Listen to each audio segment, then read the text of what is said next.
in the crypto space, there's no dividends. So you can't actually determine its dividend yield. In the crypto space also, you're buying tokens, it's not giving you an earning per share. So you can't use PE ratio. There's no book value, so there's no price to book ratio as well. Since you're buying tokens or coins, there's really no predictable earnings per share or dividends that will allow you to project and discount it back to the present for you to be able to get its value. The market cap has been somehow the reference point for a lot of people to be able to see and determine if a token, a project, or a coin is relatively cheap or expensive.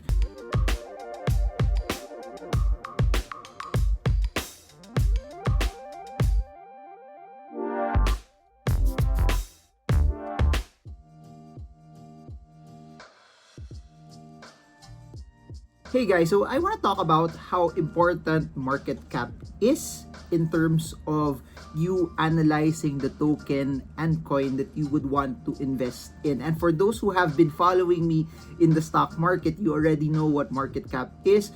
But if you are a person who's entering the crypto space and want to buy significant tokens or coins, this is something that you would want to know, or this is something that you would also need to know. Please do remember this, that the market cap is not the end all be all. It is something also that's important so that it will allow you also to somehow have a sense if the token or the coin that you actually want to buy is relatively cheap or expensive. My background is basically engineering, and I like to analyze things, or at least explain things from a mathematical or an equation perspective. So how do you determine the market cap? To make it super simple, the market cap is the current price of the token or the coin that you're trying to analyze multiplied by the number of tokens or coins that's relatively out there. And for those who are investing in the stock market, it's just basically substituting coins and tokens versus number of outstanding shares that's out there. So the concept is generally the same. It's just that for the stock market, there are other methodologies on how you could actually value if a certain company or stock is cheap. You can compute its fair value via DCF, or you can do the sum of parts method to be able to value a certain company, especially if it has companies under it. In the crypto space, there's no dividends, so you can't actually determine its dividend yield.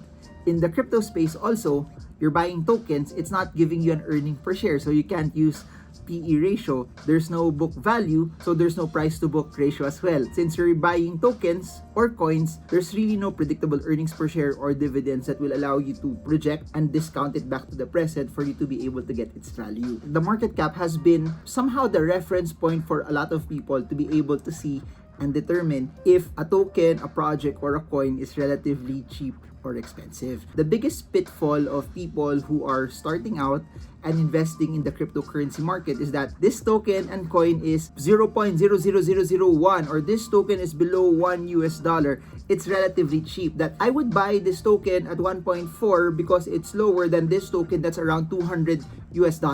And people fall into the trap that 1.4 is cheaper than 200 because 200 has gone up significantly higher. That's not the way to go, because there's a big chance also that those tokens or crypto that's at 0.00001 or at 1 or at 1.5 have a lot of tokens that's already out there. Please do revisit our computation for market cap. The current price multiplied by the number of shares out there. And what does it actually mean? There could be some tokens that they already have a very, very high market cap, but because their token price is very low, people would still think it's actually cheap. But when you multiply the number of tokens that are out there and multiply it with its current price, you would actually see that its market cap is relatively larger. So please do remember this as a rule of thumb.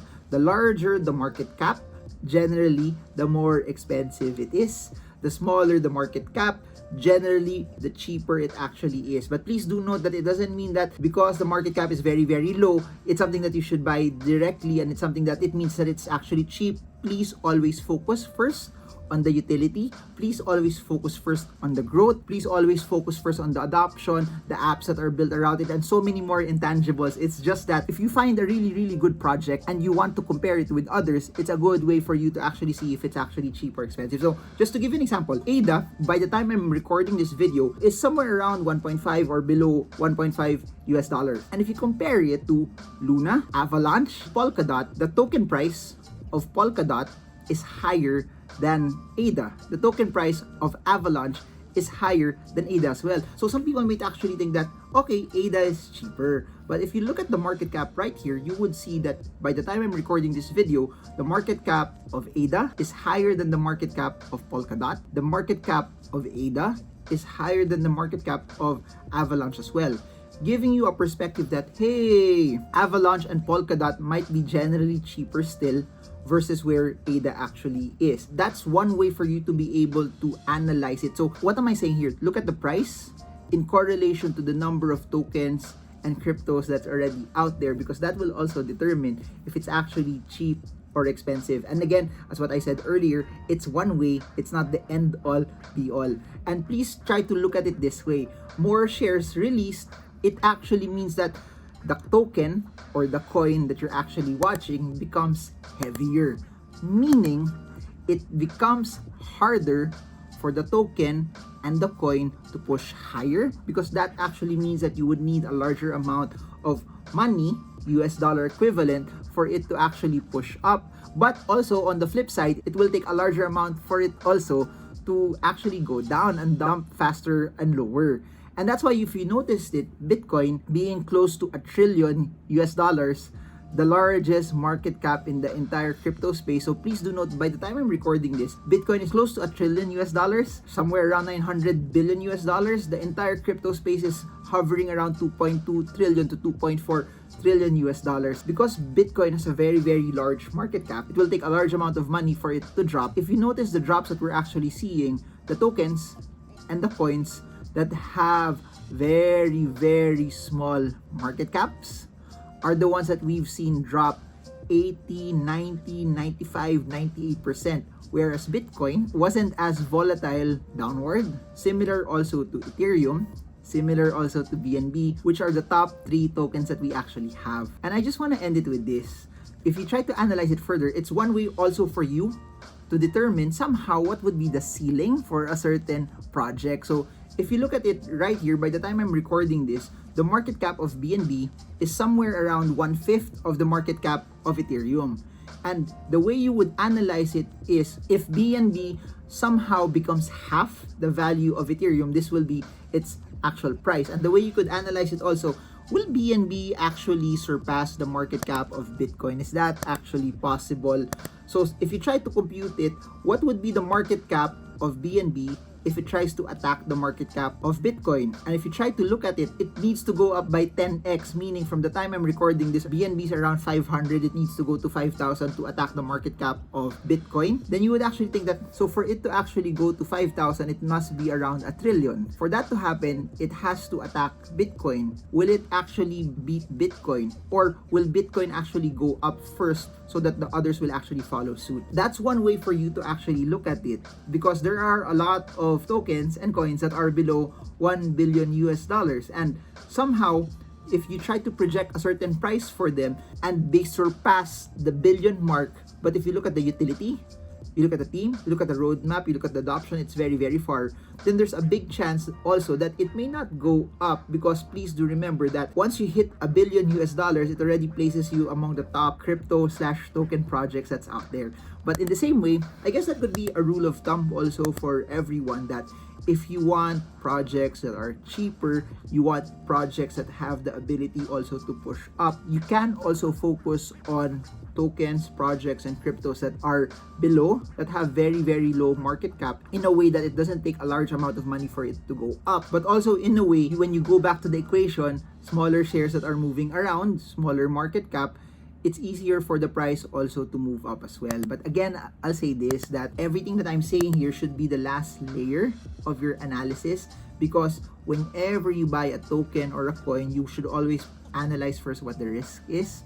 You should know what the project is, the utility is, what happens when you buy it, where is it actually going. And then when you've figured out that if you actually want to buy it already, and if it's something that you want to enter into, that's when you actually look at the market cap, if it's something that's actually cheap, and if it's something that you actually want to position on. Put your questions down below if you have any, and I'll try to make videos on top of that as well.